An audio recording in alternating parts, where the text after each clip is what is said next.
Welcome to the Unitarian Universalist Fellowship of San Miguel de Allende. Can't hear me? Oh. What? There you are. Are we okay? Can you hear me? Thank you. Welcome to the Unitarian Universalist Fellowship of San Miguel de Allende. Bienvenidos a nuestra fraternidad unitariana universalista de San Miguel de Allende. Here you can bring your whole self. Aquí se puede traer tu ser completo. Whether you came in on tiny feet, strode in, struggled in up those stairs, or rolled in, you are welcome here. Whatever your prior religion, gender identity, or whom you love, you are welcome here. Before we enter our worship time, we have a few announcements. At the end of the service, those on Zoom are invited to stay connected and visit with others in the main room for discussion. And if you are visiting, please type your name, how you heard of us, and where you are from in the chat box so we can greet you personally later. Those who are with us here at the Aldea can join us for coffee and cookies. And please take your coffee and check out the welcome table with lots of information and opportunities, including about the Social Justice Foundation. And also come to our Thursday lunch and games events in San Miguel and Tom's Coffee Hour on Zoom. Check your order of service. Thank you. A couple of other announcements. The UU Men's Discussion Group 2 will be meeting on Friday, March 21st at 1:30 at La Frontera Restaurant in Colonia, San Antonio. We're still looking for interested and interesting participants, as half of our initial group has gone back to the United States or Canada for the season. Hope to see you there. And contact Tom Worlowski. Tom, would you please stand so people know? There you are. Contact Tom.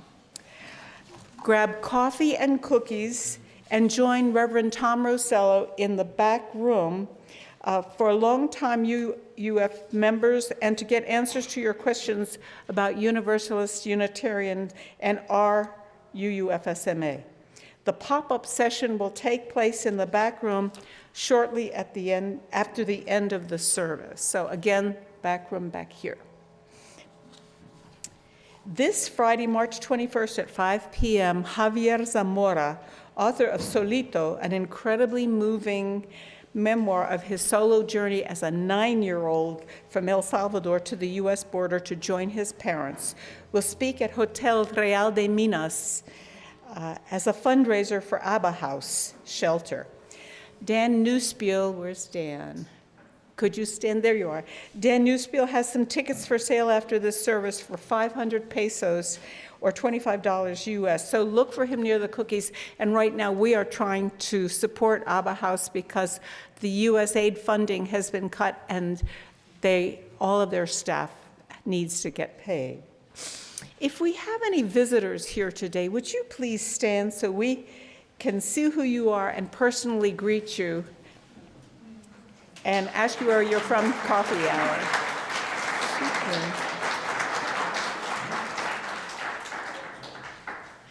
We do record our Sunday in-person services. You can find a link to these at our website, UUFSMA.org. And while on the website, please check out the various events sponsored by the fellowship and information on how to become a member. And now it is my great pleasure to introduce our guest minister today, Karishma Neva Gottfried. Karishma,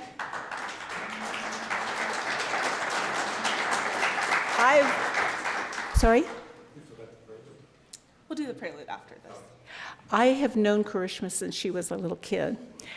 She started off in my fellowship in Corvallis, Oregon, and when she was 16 years old, she gave a sermon that blew our socks off.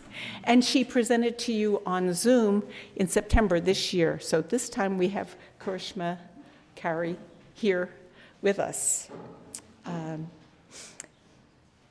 She's preparing to be a Unitarian Universalist minister at Union Theological Seminary in New York City. I can't wait to hear her talk on imaginations. Thank you, Nora. I'm going to offer our opening words and then invite George up to play our prelude. So our opening words are an excerpt from War Talk by Arundhati Roy. Our strategy should be not only to confront empire, but to lay siege to it, to deprive it of oxygen, to shame it, to mock it, with our art, our music, our literature, our stubbornness, our joy, our brilliance, our sheer relentlessness, and our ability to tell our own stories. Stories that are different from the ones we're being brainwashed to believe. The corporate revolution will collapse if we refuse to buy what they are selling. Their ideas, their version of history, their ways, their weapons, their notion of inevitability. Remember this: we be many, and they be few. They need us more than we need them. Another world is not only possible, she is on her way. On a quiet day, I can hear her breathing. I now invite George up to play our prelude.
You're not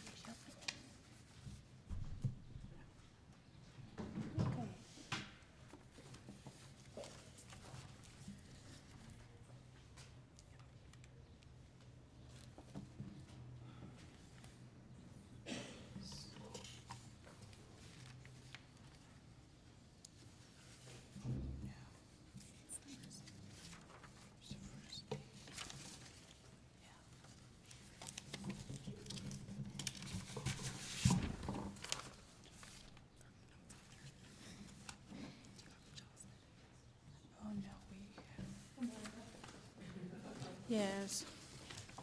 Well, now we're going to turn on our love chalice, and as you know, we are really excited to share with you these beautiful words.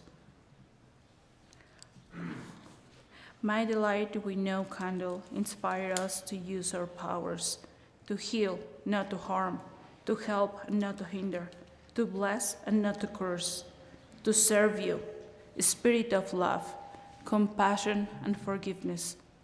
Que esta luz que ahora encendemos nos inspire a usar nuestros dones y poderes para sanar y no para herir, para ayudar y no para impedir, para bendecir y no para maldecir, para servirte a ti, espíritu de amor, compasión y perdón. Let's join our voices together in the song hymn 118, With This Little Light of Mine. I invite you to rise in body or spirit if you're willing and able, and remain standing for the covenant. The words will appear on the screen.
And now, I invite you to all join together, reciting this fellowship's unique covenant.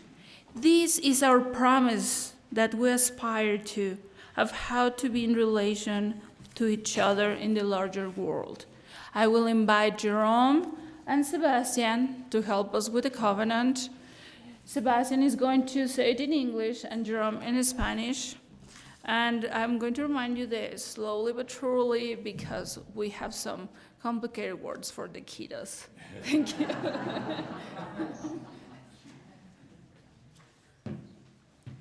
We respect the interdependent web of life and work for a just and peaceful world. We encourage the search for truth and meaning, strive for compassion in our relationships, and seek values that will benefit our lives and the lives of others. This is our covenant.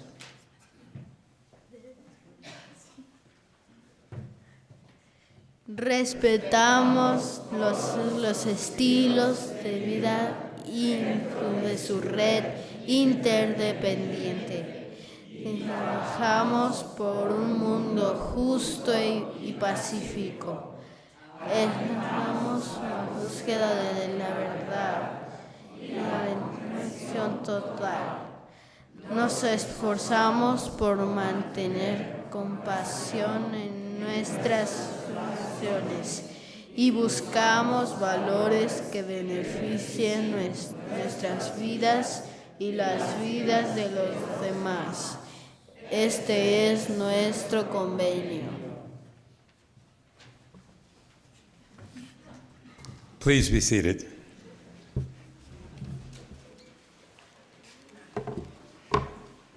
Good morning. I'm the Reverend Tom Rossiello, and I'm the minister of this wonderful fellowship, and it's great to be with you again today. This congregation strives to always be a caring community. We are here for each other in good times and in difficult times.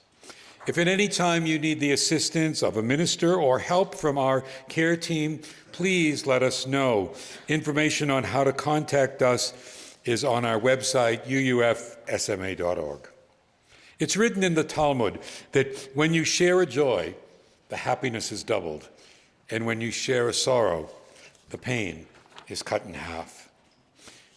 It is to that end that each week in our service, we share the significant joys, sorrows, and concerns of our members and friends. And for each joy, sorrow, or concern, we light a candle, indicating that that person, that thought, that prayer is held in all of our hearts this morning. If you wish to have a joy, sorrow, or concern shared in a future service, please email it to me, or if you are going to be here in person, you can write it on an index card, which the ushers have as you enter. If you're with us on Zoom this morning, as many people are, you can type it into the chat now, and Diego will let me know if we have some to share. First, we start with a joy, and that is that George Aronson is playing his very first service for us today.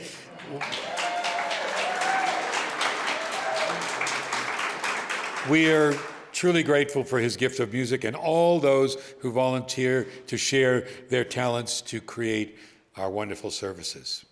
And George, we are especially grateful to today, as he had a certainly very difficult week. His beloved partner, Lynn Padway, had emergency abdominal surgery last Monday and is recuperating at the Mac Hospital, where she's receiving wonderful care. She's getting better, and George tells me that he will pick her up after the service today. So we light our candle for Lynn and hold her in our thoughts and prayers, wishing her speedy recovery. We light a candle of concern for our dear Margot Johnson, who fell and broke her ankle. She's going to have surgery on Tuesday and should be released the same day. Her sister's either here or on her way here to be of help to her. Margot tells me that the doctor has promised her that she'll be ready for her trip to Europe in May. And in typical Margot fashion, she told the doctor he better make the date. She threatened the doctor with his life if he didn't make the dates on time. So, she's a tough cookie. She'll make it. We wish her a speedy recovery, okay? I'd like to light a candle for Kate Greenaway and her mom. Kate had to cut her vacation short. Her mother's been in the last stages of Alzheimer's for a while, and she's in her very final days now, and Kate is there with her. She's not expected to last very long. So for Kate and her mom, we hold them both in our prayers. We have a joy from Kirsten that she was able to participate in the International Women's Day March here in San Miguel. And from several of you have expressed a concern for the Catholic Pope Francis, sending him healing prayers. Carla brought to my attention this morning that there was in Guadalajara, the mothers of many of the victims of violence there were the ones who discovered a mass grave with about 1,500 people in that grave. So for those lost, for their families, for those mothers, we hold them in our hearts. Jerry Fastrup and Gloria Pardo continue to recover at home. We light a candle for them. A candle for the Reverend Wyman Russo and for Tina Lynn, who are both being well cared for at Sophie's Place. And a candle for all those who are so much a part of our community but cannot be with us in person at this time. Today, our flowers are from Peter Soli in honor of the 5th anniversary of his mom's passing. His mom, Susan Duveau, many of you remember her as part of the fellowship, and we're with our thoughts, and we're thinking of Susan, and we're thinking of Peter today. Of course, our joys, sorrows, and concerns are not limited to just personal ones of members and friends. We have several retired federal workers in our congregation, and they've to ask for a candle of support for their colleagues and all those dedicated U.S. federal workers who've lost their jobs as a result of the reckless slashing of government. Many of those people's lives were turned upside down and made to feel that all their hard work was not in any way appreciated. With this candle, we want to affirm their worth and dignity and hope that their jobs may be restored. and certainly not just for federal workers. We want to light a candle of great concern for all those being targeted by cruel policies of the current administration. Immigrants, LGBTQ people, especially trans people, those who benefit around the world from USAID, including Abba House right here, and the likely harm that will come to so many as cuts to health care, education, consumer protection, and so many other programs are taking place. And on a much more positive note, we light a candle of solidarity for all those who are raising their voices in town meetings, on street corners, and communities all over the U.S. protesting these actions. We again light our blue and yellow candle in solidarity and in support for the people of Ukraine, who we hold in our thoughts and prayers, those injured, killed, displaced by this unjust and unprovoked war. And we pray for an honorable and lasting peace that ends the war while protecting the rights and territory of the Ukrainian people. We light our other large candle for the Middle East, a candle of hope that all hostages that remain are released, of mourning of all those who died in this war, especially the innocent children, a candle condemning hate against Jews and hate against Muslims. We pray the ceasefire will hold and that parties will move into the next phase of the peace process. We pray for food and shelter and medical care to get to those so desperately in need. And we pray for a permanent path to peace that recognizes the legitimate concerns and rights of all the people in the region. Our final candle, well, let me check with Diego first. No, none on Zoom. So our final candle is for all those joys, sorrows, and concerns held in our hearts this morning, but which remain unspoken. And now, as George leads us into a time of reflection and meditation with some beautiful music, you are invited to come forward and silently light a candle, giving witness to whatever hope, prayer, or person or issue is held in your heart this morning.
Our reading this morning is a poem by Ruth Foreman titled On This Day. This is a day without chairs, a day where all the rooms melt together and there are only corners. Corners and humming, wishes and a slight breeze brushing you like palms.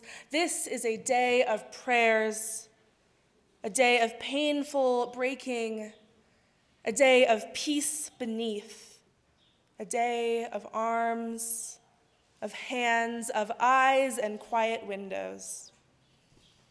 I wish you love from your mother backwards. I wish you deep tunnels without fear. I wish you children's laughter. I wish you cactus flowers. I wish you moonlight. I wish you real eyes. I wish you a hand across your back, soft, like when you were a child. I wish you tears. I wish you clean. I wish you angels in conference around your bed, holding you, so there is no space for me even to touch you. Just watch. I wish your mother watching. I wish you abalone dreams. I wish you peace. I wish you doves in your kitchen, moonlight in your bathroom, candles when your eyes close and dawn when they open. I wish you so many arms across your shoulders, so many lips kissing your ears that you smile from the inconvenience. I wish you all your baby's love, attacking the center of your heart, just so you know they are there. I wish you banisters, railings, and arms around your waist. I wish you training wheels. I wish you strong shoes. I wish you water. Oh, I wish you water through your feet, flowing like a stream, and I wish you hammocks and melon on your eyes, strawberries in your mouth, and fingers in your hand. Fingers in your hand all day through this house, on this day with no rooms, only corners, and an uncommon breeze.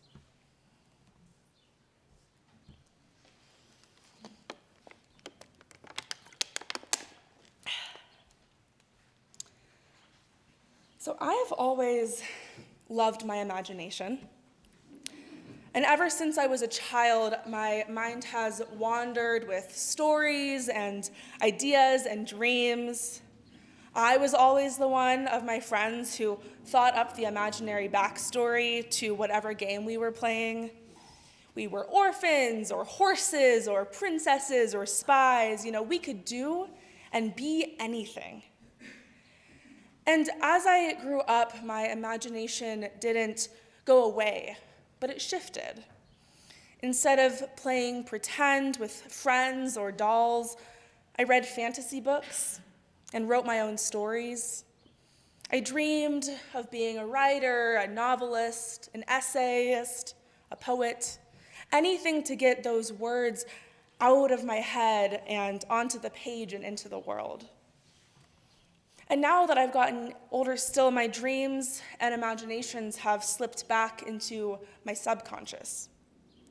My nights are filled with vivid images of faraway worlds and alternate universes that keep me tossing and turning, but leave me only with vague memories when I wake up.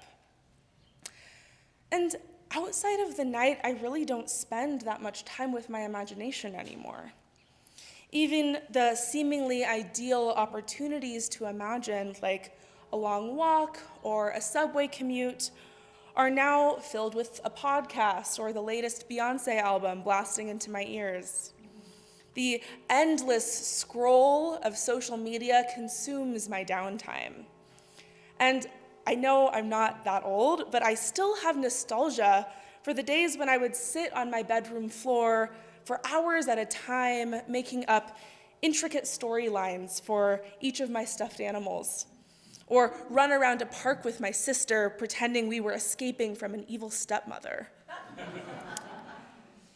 Now, there's still one place that my imagination comes with me, though, and it's not a faraway land or an alternate universe. It's the future. These days when I am imagining the future. And I think that the future is something we all wonder about, whether we believe that we'll be around to see it or not. In her book, Emergent Strategy, Adrienne Marie Brown declares that change is coming. What do we need to imagine as we prepare for it? For an assignment in one of my seminary classes last year, a class on death and dying, light stuff, I had to write my own obituary. And I was left wondering what I would want my legacy to be on this earth. As Unitarian Universalists, we don't have any dogma or creed about what we believe happens after we die. Each of us has our own beliefs and our own unanswered questions. I was explaining this to a Christian colleague the other day, and his response struck me. "That's so sad," he said, when I told him that I didn't really personally believe that anything happens to us when we die, except that our bodies are returned to the earth and our spirits live on in the memories of those whose lives we have touched. He seemed genuinely sad for me that I didn't believe in a heaven or a hell, a place where people are rewarded or punished accordingly to their actions on earth. But I don't find that sad at all. I find it incredibly inspiring. No, seriously. The truth is that no matter what any of us believe, we simply do not know what happens when we die. So I find it all the more imperative to focus on what we do know and can control, how we live our lives here on earth, in this life. The fires of damnation, suffering, and pain, those all exist here on earth. And we know that those who experience suffering and oppression do so unjustly. They do not deserve it. And at the same time, we have all hopefully experienced the grace of salvation, even for just one moment, through the kindness of a stranger, the awe of experiencing our natural world, the sacredness that is this one wild and precious life that we are living. So does it matter what happens when I die? Maybe. Maybe not. But it does matter what happens when I am alive. So when I think about the future and my inevitable death, whether it is tomorrow or in 80 years, I think about the world that I hope to have played a part in making a better place. I hope that in the future, I'm even more outspoken for justice. I also hope that the issues facing us decades into the future are at least somewhat different than the ones facing us today. I imagine a world where we care for each other and the earth, where we understand the impact of our actions and work diligently to ensure that all of us are free. I imagine a world where we know our neighbors' names, where children are cared for by communities, where no one goes to bed hungry. I imagine a world where we make mistakes and hurt each other and love each other enough to hold ourselves accountable and approach reconciliation through restorative and transformative practices. I imagine a world full of art and music, full of new discoveries and treasured memories, where we look back at this time with sorrow and anger for what it held, but with the comfort that we dreamed and lived into a better tomorrow.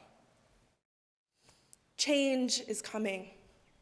What do we need to imagine as we prepare for it? On this day, in this year, in this era, for this congregation, what do you want that future to look like? How can you be a part of that change? The Reverend Dr. Michael Tino, who is a part of the lead ministry team at the Church of the Larger Fellowship, a UU congregation without a physical space that includes both free world and incarcerated UUs, recently preached a sermon at the congregation I serve, the Community Church of New York. And in that sermon, they told us that to truly work towards a world free of incarceration, we had to imagine it first. Now, it's easy to run into the what ifs and how abouts if you start from where we are and try to get to where we're going. But if you start with where we want to be and work backwards, a whole lot of imagination becomes possible.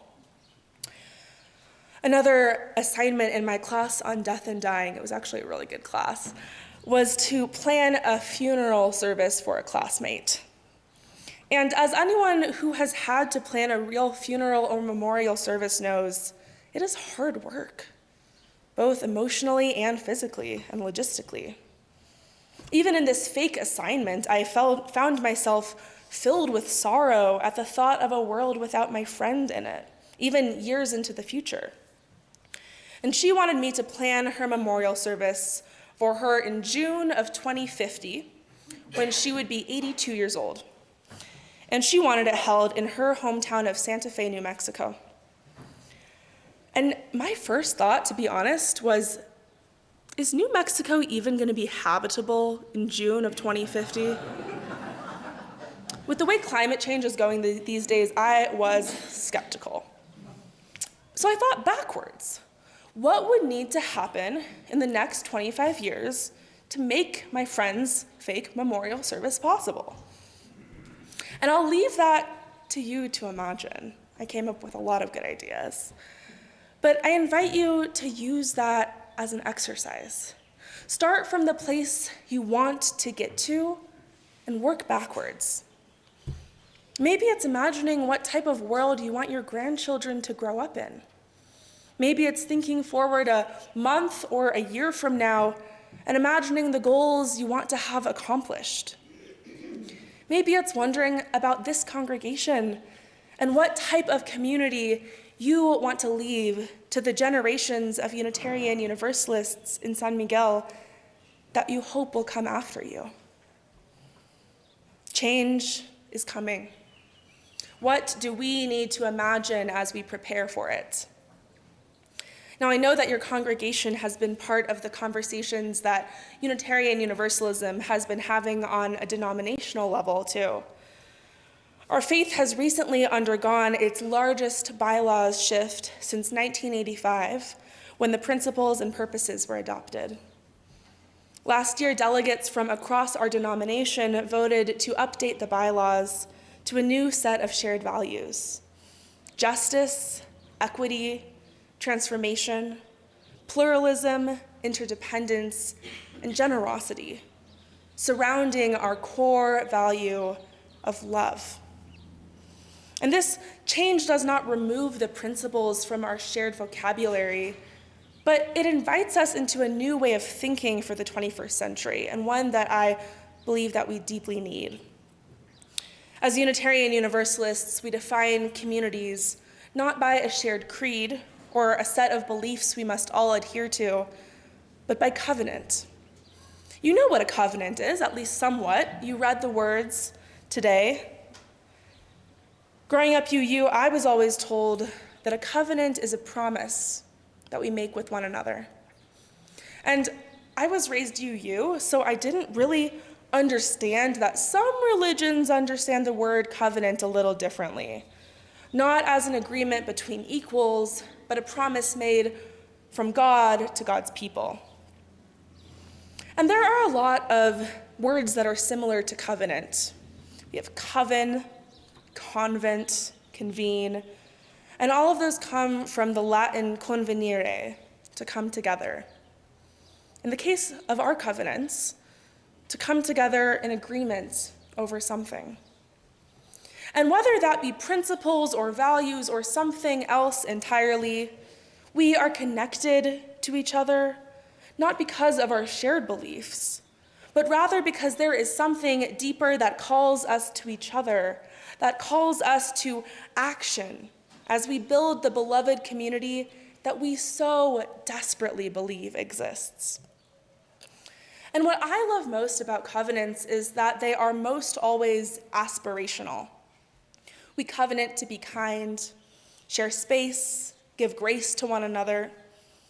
Yet there are times when we fall short, when we've had a long day and snap at each other, or talk over someone without realizing.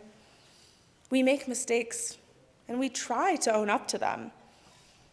Our covenants aren't a list of everything we're doing right, but they're proof that we're trying, that we can imagine a better world out there, and that we believe that we can work towards it. As I got older, my peers and I started to ask questions about the covenants we were making. We asked our youth advisors, what happens if you break the covenant? And in typical UU fashion, they did not answer us, but instead turned the question back around. What do you think should happen? But we thought long and hard about the question. Well, I guess it depends on what they did, one of my friends said. If they did something small once on accident, like taking up a lot of space in a conversation and not letting others speak, we could probably just give a reminder to let everybody have a chance to share. Yeah, but if this person kept doing that, someone else added, even if they had already been asked to make more space, we would have to do something. And if they were always interrupting the same person, we would have to figure out a different way to make sure that person had a chance to share too. Now, this conversation went back and forth as we dove into this hypothetical situation, thinking about our actions and how they affected our group dynamics and what we could do to make the situation better. And I snuck a look at our advisors, sitting back in the comfy couches in our youth group room, smiling to themselves. Instead of telling us the consequences of what happened if we broke the rules, they gave us the opportunity to figure out what it meant to uphold the covenant that we had co-created together. Now, our Unitarian Universalist Association of Congregations has created an anti-racism curriculum that can be offered at congregations called Building the World We Dream About. The program description states that it creates opportunities for participants to practice dreaming our world otherwise, and then commit to new and intentional ways of being. What are the ways that we can dream our world otherwise? When you imagine what Unitarian Universalism looks like, when you imagine what this congregation looks like, what do you see? And once you have that vision, how can you commit to new and intentional ways of being? I invite you to sit with that for a moment.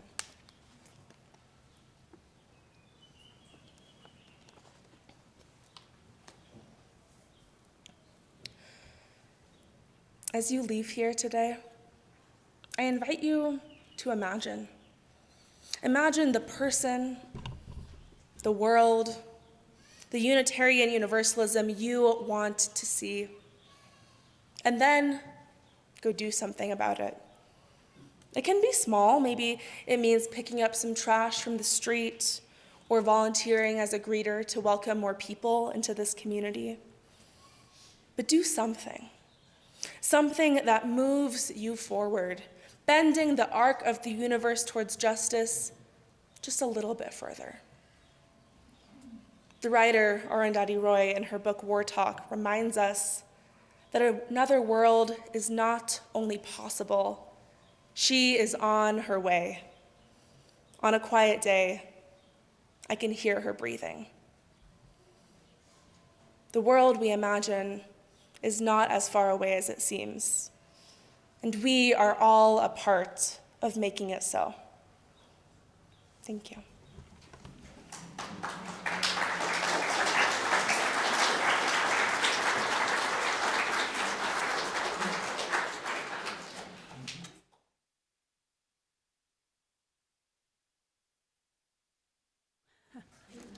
Thank you, Kari. Now is time for generosity. We're so blessed to share this congregation and all the people who make our Sunday services and other activities happen. Bringing a guest minister like Karishma requires funds, as does coffee hour afterwards, and this building we occupy every Sunday. Please give generously to support our congregation, our wonderful fellowship.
Let's join our voices together in hymn 131, Love Will Guide Us.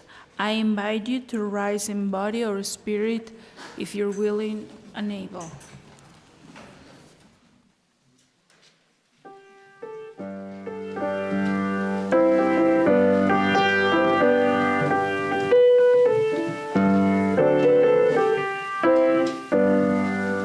Hallelujah.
Please be seated.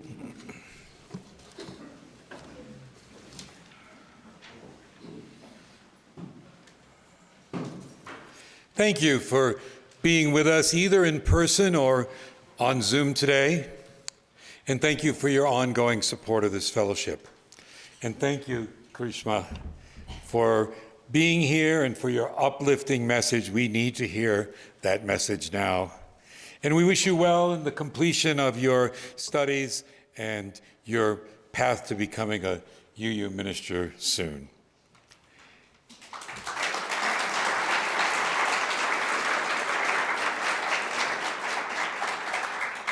If you're on Zoom, I remind you that there's a time of sharing after the service. Just stay on the Zoom space, and you'll just get to talk with each other. Here at the Aldea, there'll be coffee and cookies. And please, we have guests with us, so please to be sure to reach out to those people who stood up and greeted as guests. And for those who are guests or who are fairly new to the congregation or just want to talk about Unitarian Universalism or this fellowship to get a little more information, we're doing another one of our pop-up new to UUs today. What that means is I and maybe a couple of other people who are long-timers will be in the back room, which is right back here, after, a couple of minutes after, give you enough time to grab a coffee. Bring your coffee with you. And it's really a chance to meet me, meet each other, and ask any questions that you might have, and we'll do some very broad exploring. Some of you know we just completed a new to UU 101 we call it, course, but this is just general information. I'll do my best to answer any questions and a get to know thing. So I hope some of you who are here will grab a cup of coffee and join me in the back room. We close our service with a benediction and the extinguishing of the candle that we started. You probably can figure out that the word benediction means good words to take with us, to hold in our hearts, to be our guide for the week ahead. And we often ask our guest minister or guest intern minister, as the case may be, to share their benediction with us. And would you please do that now?